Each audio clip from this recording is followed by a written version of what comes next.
শুভ সকাল বন্ধুরা, কেমন আছো তোমরা? মনীষ সংসারে আর একটা নতুন ব্লগে তোমাদের সকলকে জানাই অনেক অনেক স্বাগত, অনেক অনেক ভালোবাসা। তো আজকের ব্লগটা এখন থেকে শুরু করছি। আর আজকে হচ্ছে মঙ্গলবার। সকালে উঠে তো মেয়ে স্কুল চলে গেছে, ওর বাবা গিয়ে পৌঁছে দিয়েছে। আজকে ওর বাবা বাড়িতেই ছিল। তো মেয়েকে আগে স্কুল না পাঠানো না হলে না কোনো কাজ করা যায় না। যেটায় কাজে হাত দেবো সেটাতে তখন ডাকবে, তার জন্য। আর এদিকে আমার ছেলের আজকে হয়ে গেছে খুবই আরাম, ঘুমোচ্ছে তো ঘুমোচ্ছে, উঠার আর নাম নেই। কতবার যে উঠালাম তার নেই ঠিক। উঠাতে এতক্ষণে গিয়ে উঠলো। আর এর মধ্যে যে দুবার কারেন্ট গেছে সেটাও সে বুঝতে পারছে না। বলছি যে কারেন্ট নেই, এবার তো ওঠ। তাই এই যে দেখছো এতক্ষণে গিয়ে উঠলো, উঠে এখন ব্রাশ ট্রাশ করে চাটা খেয়ে এখন আসলো।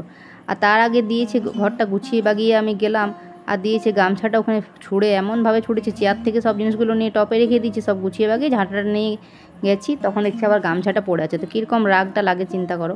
দেখছো রান্নাঘরের এই যে নিচের জলের জায়গাটা, এটা পুরো গুছিয়ে বাগিয়ে পরিষ্কার করে, আর একটা স্টকে জল রাখা হয় ওই সাদা গ্যালনটা, পুরো চেঞ্জ করলাম। ওটা ফেলে তারপর আবার ভালো করে ভরলাম, আর অন্য বালতিগুলো তো ভরলামই। তো এইদিকে সব কিছু বাগাগুছো করছিলাম, সব কিছু জল টল সব বোতলগুলো ভরিনি, এমনি হাঁড়ি সব বালতিগুলো খালি ছিল, সব ভরে ওইখানটা একটু পরিষ্কার করলাম। ঝুল টুল ছিল সেগুলো ঝেড়ে তারপরে এই যে ঘরগুলো এখন ঝাঁট দিলাম সবগুলো।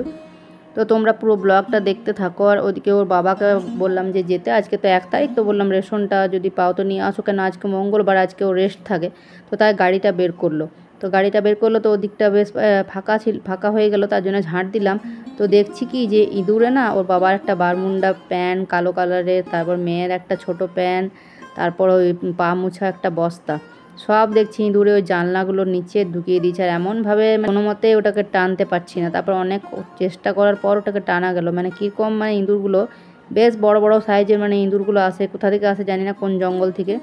রাত্রেবেলা এসে এখানে উৎপাত করে, সব জিনিসপত্র লণ্ডভণ্ড করে দেয় আর তারপর চলে যায়। কেন দিনের বেলা তো থাকতে পারবে না, কারণ মানুষজন আমরা থাকবো তখন তো বুঝতে পেরে যাবো না। তাই বেশ বড় বড় ইঁদুরগুলো থাকে। এর আগেও অনেকবার এসেছে, অনেক জিনিসপত্র নষ্ট করে। তার সাথে একটা আলুও, বেশ বড় মতন একটা আলুও নিয়ে গেছে, ওখানে তলায় দেখছি ঢুকে গেছে। তারপর সব বের করে ঝাঁট দিয়ে পরিষ্কার করলাম। আর এদিকে দেখো আমার বাসনগুলো সব ধোয়া হয়ে গেলো। আর এই বোতলটাতে ওইদিকে বললাম না জলের জায়গাটা, ওখানটা পরিষ্কার করলাম। তো এটাতে আচার ছিল, তো আচারগুলো তো সব শেষ হয়ে গেছে। তো তাই একটু তেল আর মশলাটা ছিল, তো সেটা একটা ছোট জারে রেখে এটা বললাম ধুয়ে রেখে দিই, কোনো দিন কিছু যদি বানাই তো একটু দেওয়া যাবে, একটু মতো ছিল। তো এটাতে রেখে দিলাম। আর এটা বললাম বোতলটা ধুয়ে রেখে দিই, যদি আবার কোনো সময় বানাই তো কাঁচের জার কাজে লাগে, তাই জন্য। তো চলো তোমরা পুরো ব্লগটা দেখতে থাকো। ব্লগটা যদি কোথাও একটু ভালো লাগে তো একটা কমেন্ট করে জানাবে, একটা লাইক করে দেবে। আর যারা নতুন বন্ধু আছে যারা চ্যানেলটাকে সাবস্ক্রাইব করে পাশে থেকো। আর পারলে ভিডিওগুলো একটু শেয়ার করে দিও। শেয়ার করলে তাহলে আরও অন্য সব মানুষজন আমার ভিডিওগুলো দেখতে পারবে। তাহলে একটু আমার আমি এগিয়ে যেতে পারবো আরও সবার মতো। আর এখন ওদিকে ঘরটা মুছে চলে আসলাম, আর এখন রান্নাঘরটা এটা মুছে নিচ্ছি। আর ওই দিকে দেখতে পাচ্ছ গ্যাসটার ওই দিকটাতে কেমন একটা কেমন যেন খসখসে টাইপের লাগছে। এগুলো যদিও ধুয়েছিলাম, তোমরা তো নিশ্চয়ই দেখেছো ব্লগে। এই ঘরটা যখন হয়েছিল না, এই ঘরটা প্রথমে ঢালাই হয়নি, আগে পুরোপুরি মেঝে টেজে সব কিছু হয়ে গেছিলো, শুধু ঢালাইটা বাকি ছিল। তো পরে যখন ঢালাইটা হয়েছিল তখন তো সাইডে দেওয়াল টেওয়ালগুলো প্লাস্টার, পরে আবার হয়েছিল উপরটা প্লাস্টার। তো তখন যত মশলা সব নিচে পড়েছিল, তখন প্রথম না এই ঘরটা মুছতেই পারতাম না, কেননা একদম সব মশলা পড়ে একদম কি বলবো খসখসের মতন হয়ে গেছিলো। সেটাকে তুলে কতদিন যে কষ্ট করে মুছেছি। একটা সে পাতলা মতো পাতির মতো থাকে, সেগুলোকে ঘষে তবে যে উঠিয়েছি। তারপর এখন মসৃণ হয়েছে। আচ্ছা, হয়ে গেল অনেক বছর।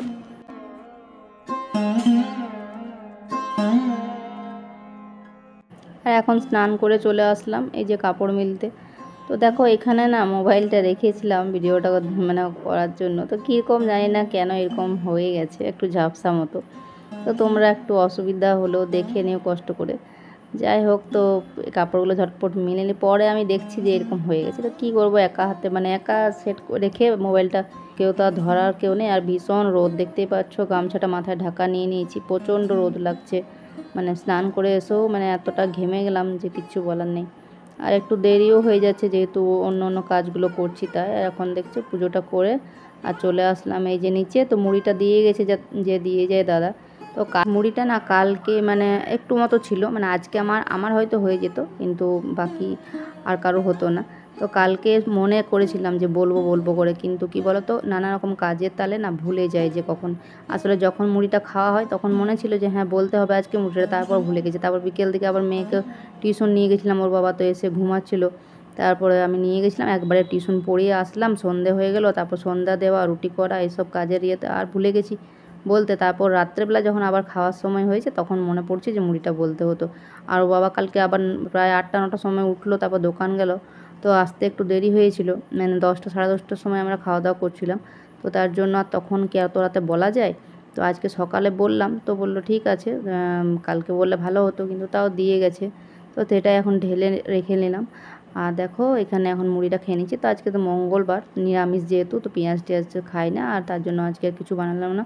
আর কালকে ঘুগনিটা একটু ছিল, তো বললাম আমার ছেলেকে যে ওটা দিই, তুই খেয়ে নে। তো বলছে না, আমি ওটা দিয়ে খাবো না, আমি চানাচুর দিয়ে খাবো, আমি শুধু শুধু খাবো ঘুগনিটা। তো তাই করছে, আর আমি আলু সেদ্ধ দিয়ে খেয়ে নিই। আর ও বাবা সকালে ওই যে রেশন আনতে গেছিলো, বলছে রেশন তো পায়নি, ওই গেছিলো, বললো না রেশন দেয়নি। তো শশা আর পটল নিয়ে এসছে, তো আজকে এটাই কিছু একটা রান্না করবো, পটলটা। আর এদিকে দেখো ভাতটা বসিয়ে দিয়েছি আগে, তো ভাতটা হয়ে গেছে, এবার নামিয়ে নেব। আর ওর বাবা ওগুলো দিয়ে তখনই সকালে দোকান চলে গেছে। তো আজকে তো রেস্ট আছে, আজকে তো ডিউটি যাবে না, তাই আজকে এখন দোকান গেল। চলো তোমরা পুরো ব্লগটা দেখতে থাকো। আর ওদিকে ছেলে গেল হচ্ছে আনতে তিথিকে স্কুল থেকে, তো ওর সময় হয়ে গেছে স্কুল থেকে আসার। আর এদিকে দেখো পটল আলু ভাজাটা আমার হয়ে গেছে, আর এখন পোস্তটা করব। তো পটল আলুই ভাজা করে দিলাম। তো পটলগুলো যেহেতু ছেলে খায় না, তার জন্য ওর জন্য একটা আলু দিলাম, তো একসাথে ভেজে নিয়েছি। আর এখানে আহিরের ডাল হয়ে গেছে। তবে আহিরের ডালটা না আমাদের বাড়ির এখন কেউ অতটা পছন্দ করছে না, শুধু ওর বাবা কিছু বলে না, বাকি শুভও বলবে যে ভালো লাগছে না, এই ডালটা ভালো লাগে না, আমার তো ভালোই লাগে না। আর আজকাল আবার তিথিও বলছে যে ভালো লাগে না এই ডালটা, মানে মসুর ডালটাই বেশি ভালো লাগে খেতে। আর দেখো পোস্তটাও হয়ে গেল, তো নামিয়ে রেখে দিলাম ওটাও। তো সব রান্নাবান্না কমপ্লিট হয়ে গেল, ওদিকে সব নামিয়ে রেখে দিয়েছি। আর বেশ কয়েকটা বাসন ছিল, খাওয়ার মেয়ের টিফিন সব ছিল অনেক কিছু, তো সেগুলো ধুয়ে রাখলাম। আর এখন এই যে সবশেষে গ্যাসটা ভালো করে মুছে নেব।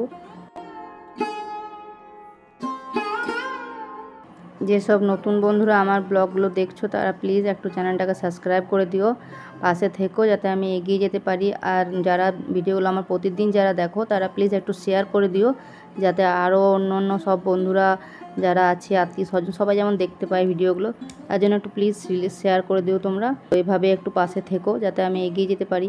আর যেসব বন্ধুরা আমার চ্যানেলটা সাবস্ক্রাইব করছো, তাদেরকে অনেক অনেক ধন্যবাদ। তো দেখো আমার গ্যাসটা কমপ্লিট মোছা হয়ে গেল, পরিষ্কার করে সুন্দর করে মুছে নিলাম। আর ওদিকে আমার মেয়েকেও কিন্তু খেতে দিয়ে দিয়েছি, কেননা ওকে তো তোমরা জানোই, আর নতুন কিছু বলার কিছু নেই। আর এই যে কুকার কড়াই এগুলো সব ধুয়ে নিয়েছি, মিক্সির বাটিটা সমস্ত কিছু ধুয়ে পরিষ্কার করে নিয়েছি। ওর বাবা এখনও আসেনি, তো মনে হয় দেরি হবে, একটু দেরি করে তো গেল। আর গাড়িটা বাইরে দেখো রাখা আছে, সাইকেল নিয়ে গেছে, বাইরে বেশ হাওয়া চলছে হালকা। ওর বাবা আসলো সেই 2টো পেরিয়ে, তো দেখতেই পাচ্ছ ওদের 2 ভাই বোনের খাওয়া হয়ে গেছে আগে, থালাগুলো ওখানে রাখা আছে। তারপর ওর বাবা এসে পরে একটু পরিষ্কার, ওই ট্রেনগুলো একটু মানে নোংরা পড়েছিল, কাগজ টাগজ আমার মেয়ে সব ফেলে দেয়, তো সেগুলো একটু পরিষ্কার করলো, পরিষ্কার করে স্নান টান করে এখন আমরা দুজনে খেতে বসেছি। তো এখন খাওয়া দাওয়াটা সেরে নিই। আর এখন দুপুর পেরিয়ে বিকেলবেলা, তো আমার মেয়ের কাণ্ড দেখছো, এখানে কেমন আপেলটা কেটে, আর ছুরিটা আপেলটা এমনি খায়ও নি, একটু রেখে দিয়েছে, বাকিটা খেয়েছে। তো সারা দুপুর শুধু ওই করবে, ওই রং পেন্সিল রং করবে, কাগজ কুটরি করবে, ফেলবে, এটা ওটা করে বেড়াবে, তো এসব করবে। আর আমার আজকে একটু চোখটা মানে লেগে যাচ্ছিলো, মানে দুপুরে কাজ করছিলাম, ফোনে এডিটিংটা করছিলাম, করতে করতে একটু চোখটা লেগে আসছিলো। তো একটু চোখটা লাগতে না লাগতে আমার মেয়ে ডাকছে, হঠাৎ করে এমনভাবে ডাকলো যে আমি চমকে গেলাম। বলছে মা কে ডাকছে দেখো, দিয়ে আমি বেরোলাম, বললাম কে দেখি, তারপর দেখছি একজন বলছে বেডশিট নেবে। তো কি আর বলবো, মানে ফেরিওয়ালাগুলো মানে এমন করে না, দরজা মানে মানে ঠক ঠক করে বা ডেকে মানে এমন বলবে যেমন আমি যেমন বলেছিলাম যে আমি নেব, বললাম না আমার লাগবে না। তো যাই হোক, তো দেখো মেয়েকে তো ওদিকে পাঠিয়ে আর কি শোয়া হয়, আর এখন বেজে গেছে 5টা পেরিয়ে গেল। তো যাই হোক, এখন তার জন্য কাপড়গুলো আগেই ফেলে দিয়ে রেখেছিলাম দুপুরে শোয়ার আগে, যেহেতু ওর বাবা দেরি হলো, তো বাসন টাসন ধুয়ে আসতেই 3:30টার মতো বেজে গেল, তো আর ভালো লাগছিল না, তাই শুয়ে দিয়েছিলাম। তারপর তো দেখতে পাচ্ছি 4:30টাতে মানে একটু শুতে না শুতে আবার মেয়েকে রেডি করো এসব। আর এখন কাপড়গুলো বললাম গুছিয়ে নিই, চুল টুল ছাড়িয়ে এখন কাপড়গুলো গুছিয়ে নিচ্ছি। তারপর আরও বিকেলে খাবার দাবার, রাত্রের সন্ধ্যাবেলা এসব করতে হবে, সন্ধ্যা দেওয়া, নানান কাজ, সংসারের কাজের তো শেষ নেই। আর কাপড়গুলো ওদিকে বাগিয়ে রেখে দিলাম সব। আর এখন আসলাম হচ্ছে এই যে সুজিটা একটু বললাম ভিজতে দিয়ে দিই। তো এই রেসিপিটা তো তোমাদেরকে আমি ভিডিও দিয়েছিলাম, যেটাতে অনেক মানুষই পছন্দ করেছো, অনেক মানুষ দেখেছো ভিডিওটা, তো ভালো লেগেছে তোমাদের। তো সেইটাই ভাবলাম আজকে একটু সন্ধ্যাবেলার জন্য টিফিনের জন্য বানাবো। তাই এখন সুজিটা মানে জলে ভিজতে দিয়ে দিচ্ছি একটু, সব কিছু দিয়ে একটু ভিজলে বেশ ভালো হবে। আর শুভও চলে গেছে, খেলতে গেছে, ওই 4টার সময় গেল। আর ওদিকে ওরও টিউশন আছে, তো ওটা একবারে টিউশন পড়ে আসবে। তা এখন দেখো মেয়ের টাইম হয়ে গেছে, ছুটির হওয়ার টাইম। তো ওর বাবাকে তাই উঠালাম, উঠিয়ে বললাম যাও নিয়ে এসো, টাইম হয়ে গেছে। তাই ও যাচ্ছে আনতে। আর এই যে এখন কয়েকটা রুটি করে নিচ্ছি তাড়াতাড়ি। আর এতই গরম লাগছে না, ভীষণ গরম লাগছে, দেখছো ঘেমে গেছি পুরো রুটি করতে করতে একদম। তো সন্ধ্যাও হয়ে এসেছে, রুটিটা করা হয়ে গেলে সন্ধ্যাটা আগে দিয়ে আসবো, তারপর আর বাকি কাজ যেগুলো করব। আর ওদিকে একটু আলুও ভাজতে হবে, কেন আজকে তো দিনের বেলা তো সেরকম কিছু তরকারি করিনি, রাতের জন্য রুটি খাওয়ার জন্য আলু ভাজতে হবে।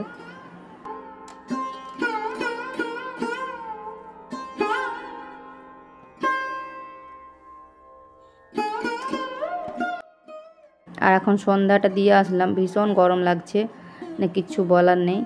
আর এখন এসে আর এই যে দেখছো ওই সুজির বড়া পকোড়া যায় বলো না কেন, তো সেগুলো এখন কিছুটা ভাজা হয়েছে আর বাকিটা ভাজছি এখানে এই যে। আর ওদিকে দু ভাই বোন ওরা চলে এসেছে টিউশন থেকে, তো এসে গেছে। আর এখন মেয়ে মানে আগে বাটি রেখে দিয়েছে খাওয়ার জন্য, তো বললাম দাঁড়া গরম আছে তারপর দিচ্ছি। আর ওদিকে ওর বাবার সাথে টিউশন থেকে আসার সময় নিয়ে এসেছে ফটকা। তো এই যে আমার ছেলে এখন ফটকাগুলো ফাটাচ্ছে, কি এই ছোট ছোট ফটকাগুলো পপ না কি বলছে। এই ফটকাগুলো বেশ ভালো, এগুলো না কোনো ভয়ের কারণ নেই, একটু উপর থেকে জাস্ট ছুঁড়ে দিলেই ব্যাস ফুটে যাচ্ছে ফটফট করে।